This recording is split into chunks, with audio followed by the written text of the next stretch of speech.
This is Narbonne, in the south of France, once a major inland port, now a pleasantly uncrowded holiday destination within easy reach of the Mediterranean coast.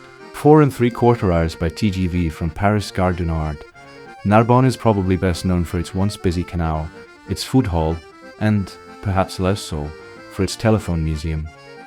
ARISCOM, the Association for Historical Research on Communication Techniques, was founded in 1984 and began by building at Jonquière, some 7 kilometers from Narbonne, an optical telegraph station of the type designed by Claude Chappe. Of course, it was the museum that I really came to see.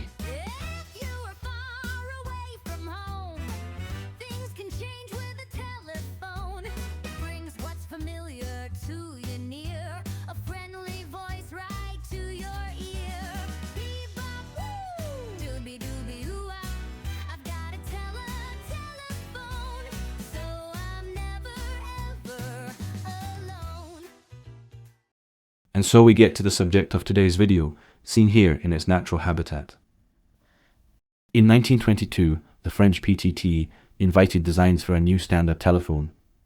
2 years later, a design submitted by the Parisian manufacturer, Le Matériel Téléphonique, was adopted as the PTT-24.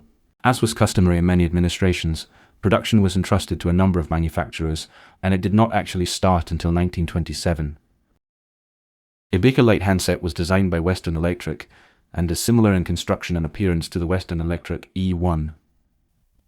The greater height of the PTT-24 compared to its Western Electric contemporary allows a watch receiver to hang on an unswitched hook at the back of the column and room within the metal housing for the induction and anti-side tone coil and the capacitor, although of course both sets needed a ringer wall mounted within earshot.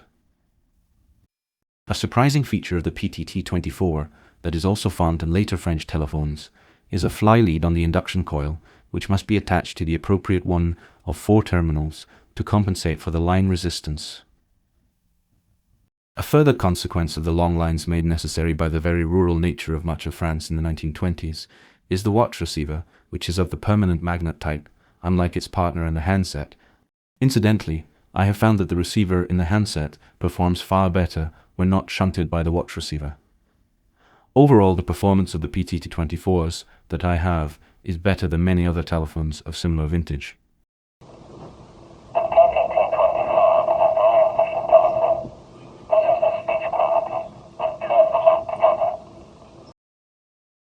One of the main reasons for the creation of the PTT-24 was that it had provision for a dial.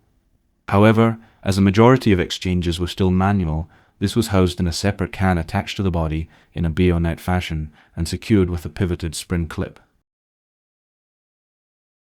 This plastic-bodied dial is dated 1984 and appears to have been fitted in the field, reusing the chrome fingerplate from its predecessor. Of course, there is no ringer to demonstrate, but we can take a look at the operation of the dials, the layout of the terminals, and the paster.